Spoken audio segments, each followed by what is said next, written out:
नमस्कार, मैं हूं दीपक शास्त्री और आप देख रहे हैं ज्योतिष गुरुजी यूट्यूब चैनल। आज के वीडियो में एक रहस्यमय जानकारी लेकर के आपके समक्ष में उपस्थित हूं। आप लोगों के द्वारा बार बार पूछा गया है एक प्रश्न कि सर हमारी शादी की बात चलती है लेकिन शादी तय नहीं हो पाती है, यानी शादी के लिए रिश्ते भी बहुत आते हैं लेकिन वो सफलता तक नहीं पहुंच पाते हैं। तो कुछ लोगों ने पूछा है कि सर हमारी शादी फिक्स हो जाती है, शादी तय हो जाती है, उसके बाद छूटने टूटने जैसी स्थिति बार बार बन रही है। तो प्रिय दर्शकों, आज के इस वीडियो में ये ऐसा प्रश्न कुछ दिनों से काफ़ी ज़्यादा मेरे पास बार बार आ रहा था, तो मुझे लगा कि इस पर एक ऐसा सटीक वीडियो बना दिया जाए कि हर व्यक्ति को ये चीज़ बहुत आसानी से पता लग जाए कि ऐसा हो क्यों रहा है। और देखिए, जब ऐसी कंडीशन बार बार होती है ना, तो आप उसे लेकर के YouTube से या कहीं से भी देख करके बहुत सारे उपाय करते हैं, लेकिन वो कोई भी उपाय काम करेगा नहीं। आज के इस वीडियो में मैं आपको वैदिक एस्ट्रोलॉजी के अकॉर्डिंग इस बात को समझाऊंगा कि ऐसा होता क्यों है, और यदि आपके साथ ऐसा बार बार हो रहा है, शादी की बात चलती है, शादी के लिए रिश्ते भी बहुत आ रहे हैं लेकिन वो सफलता तक नहीं पहुंच पाते हैं, या शादी बार बार तय होकर के छूटने टूटने जैसी स्थिति बनती है, तो देखिए इसकी जड़ का पता करना आपको बेहद जरूरी है कि एस्ट्रोलॉजी में ऐसा कब होता है, ऐसा कौन सा योग, ऐसी कौन सी स्थिति आपके जीवन में चल रही होती है या बन जाती है, तब ऐसा बार बार होता है। तो जब तक आप उसके मूल तत्व को पता नहीं करेंगे, उसकी जड़ को पता नहीं करेंगे, तो ऊपरी तौर पर आप कितना भी उपाय कर लीजिए, वो उपाय काम करेंगे ही नहीं। तो इसे कैसे पता करते हैं? यदि आपके पास अपनी जन्म कुंडली बनी हुई है तो जन्म कुंडली में जो लगन कुंडली वाला चार्ट होता है उसे निकाल लीजिए। और उदाहरण के तौर पर ये साइड में आप देख रहे हैं, ये मेरी कुंडली है। ये मेरी कुंडली के माध्यम से आपको बहुत सरल आसान भाषा में समझाने वाला हूं कि ऐसा कब होता है कि आपकी शादी की बात बार बार चल रही है लेकिन वो सफलता तक नहीं पहुंच पाती है, शादी तय नहीं हो पाती है। ऐसा आखिरकार क्यों बनता है? ज्योतिषी लोग एस्ट्रोलॉजी में इस बात का पता कैसे लगाते हैं? तो आप थोड़ा ध्यानपूर्वक, गंभीरतापूर्वक इस वीडियो को देखेंगे ना, तो आप अपने लिए तो स्वयं अच्छे से पता लगा ही सकते हैं, लेकिन आप दूसरों की कुंडलियां देख करके भी तुरंत आप ये पता लगा पाएंगे कि इसकी मैरिज कब होगी, या बार बार सगाई होकर के छूटने टूटने जैसी स्थिति क्यों बन रही है, या शादी की बात चल रही है, बिल्कुल फाइनल स्थिति में जाकर के प्रॉब्लम क्यों आ जाता है। इसे जानने के लिए साइड में आप मेरी कुंडली देखिए और आप अपनी कुंडली का लगन चार्ट निकाल लीजिए। चाहे आपको एस्ट्रोलॉजी के बारे में कुछ भी नहीं आता हो, मैं बहुत आसान भाषा में समझाऊंगा, तो आप अच्छे से ये पता कर पाएंगे कि हमारी कुंडली में क्या प्रॉब्लम है जिसकी वजह से ये दिक्कत आ रही है और इसका क्या समाधान हो सकता है। जानकारी देने से पहले बता दूं, यदि आपको मेरे वीडियो अच्छे लगते हैं और पहले बार यदि आप मेरे चैनल पर आए हैं, अभी तक आपने मेरा ज्योतिष गुरुजी यूट्यूब चैनल सब्सक्राइब नहीं किया है, तो जरूर आप सब्सक्राइब करके रखिए। आपकी जीवन से जुड़ी हुई उपयोगी महत्वपूर्ण जानकारियां लेकर के इस चैनल के माध्यम से हमेशा आपके समक्ष उपस्थित रहता हूं। और मैरिज से रिलेटेड किसी भी प्रकार का कोई प्रॉब्लम यदि आपका है, तो मैंने ज्योतिष गुरुजी यूट्यूब चैनल पर 101% सटीक कैलकुलेशन के साथ बहुत सारे वीडियोज अपलोड किए हैं, जिसमें मैंने प्रॉपर बताया कि आपकी शादी क्यों नहीं हो पा रही है, जल्दी से जल्दी शादी कैसे हो सकती है। आप एक बार ज्योतिष गुरुजी यूट्यूब चैनल की प्लेलिस्ट जाकर के जरूर चेक करिएगा। और आज की इस वीडियो में जो हमारा विषय है, उस विषय पर हम अभी बात करते हैं। तो जैसे आप साइड में ये मेरी कुंडली देख रहे हैं, ठीक है। अब मैरिज के लिए जो पता हमें करना होता है वो कुंडली के सप्तम भाव से पता करना होता है। अब साधारण व्यक्ति को तो पता ही नहीं चलता कि सप्तम भाव क्या है।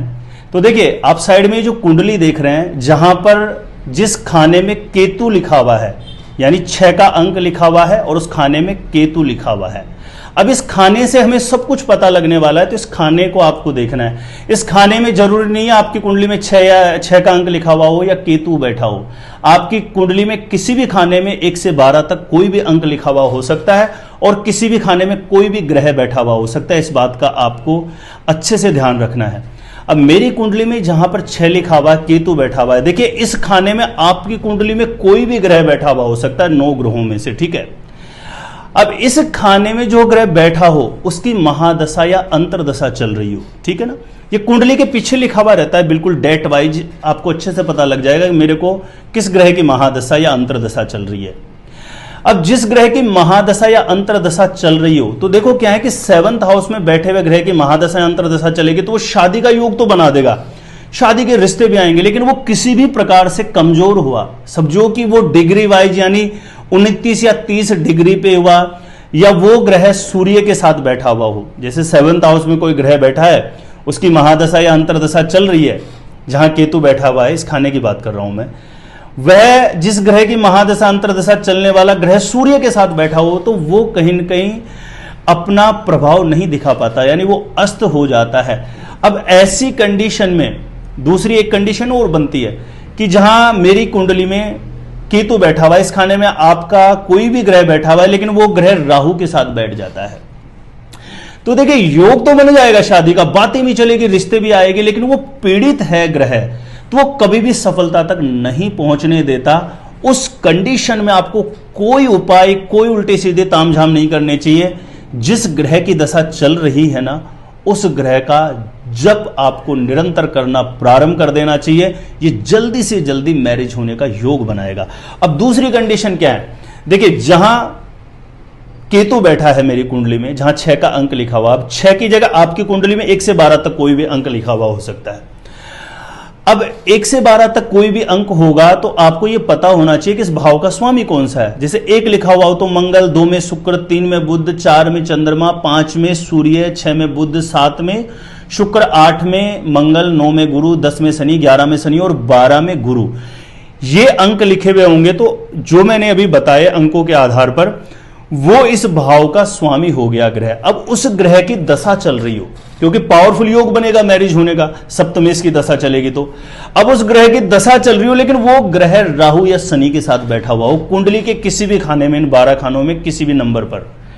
शनि या राहु के साथ वो महादशा वाला ग्रह, यानी जो अभी मैंने अंक बताए उसके आधार पर इस भाव का स्वामी पता। अब इस भाव के स्वामी की दशा चल रही है, लेकिन वो शनि या राहु के साथ कहीं बैठा होगा,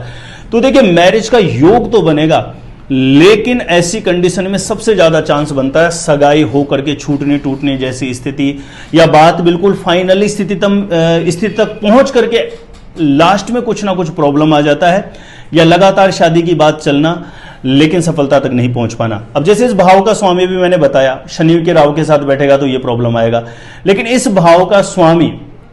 अब इस कुंडली के जिन खानों में 5 लिखा हुआ है, 7 लिखा हुआ है मेरी कुंडली के अंदर, और आप देखिए मेरी कुंडली के अंदर 11 लिखे हुए हैं,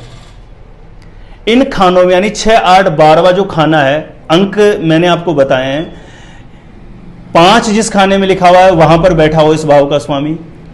7 लिखा हुआ हो वहां बैठा हो, और 11 लिखा हो उस खाने में जाके बैठ जाएगा, तब भी मैरिज के योग तो बनेंगे, लेकिन वो सफलता तक नहीं पहुंच पाते हैं। इसके अलावा इस भाव का स्वामी सूर्य के साथ बैठा हुआ हो और उसकी महादशा या अंतरदशा चले तो शादी के योग तो बनेंगे, लेकिन वो कभी भी सफलता तक नहीं जा पाएगा, उसमें प्रॉब्लम्स बार बार आएगी, सगाई होकर के छूटने टूटने जैसी स्थितियां, या बात बिल्कुल फाइनल स्थिति तक जाकर के प्रॉब्लम आ जाती है। तीसरी कंडीशन की बात करें कि लड़के की कुंडली में शुक्र की दशा चल रही हो, तो वो मैरिज का योग तो पावरफुल बना देती है, लेकिन शुक्र कमजोर हो, सपोज करो कि इन कुंडली के किसी भी खाने में शुक्र की महादशा लड़के की कुंडली में चले और वो सूर्य के साथ बैठा हो, शनि के साथ बैठा हो, राहु के साथ बैठा हो, तो योग तो बनाएगा, बातें रिश्ते भी बहुत आएंगे, लेकिन सफलता तक नहीं जा पाएगा, बिल्कुल फाइनल स्थिति में जाकर के भी बार बार प्रॉब्लम आता है इस कंडीशन में।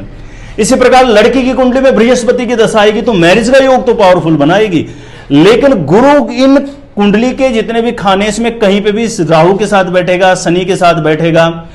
और गुरु डिग्री वाइज कमजोर हो जाए या गुरु सूर्य के साथ बैठ जाए, क्योंकि अस्त हो जाएगा सूर्य के साथ बैठने से,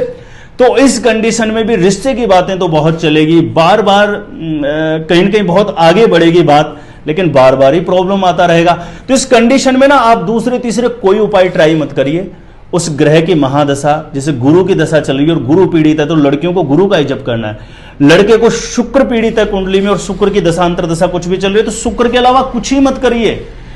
ये ओनली एक उपाय शीघ्र मैरिज का योग बना देगा। तो आप अपनी कुंडलियों में ना ये पता कर सकते हैं कंडीशन। मैंने कुछ कंडीशन का ही जिक्र किया है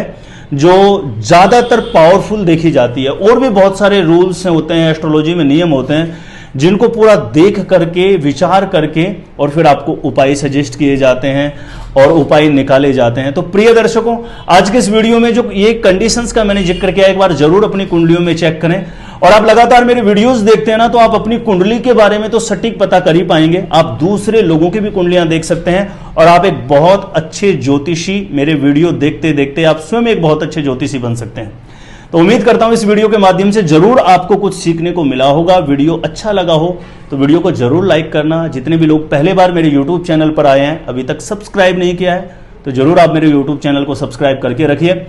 आप मेरे द्वारा अपनी जन्म पत्रिका का साइंटिफिक सटीक ज्योतिषीय विश्लेषण करवाना चाहते हैं तो जो स्क्रीन पर नंबर दिया गया है, आप मुझे यहां पर संपर्क कर सकते हैं,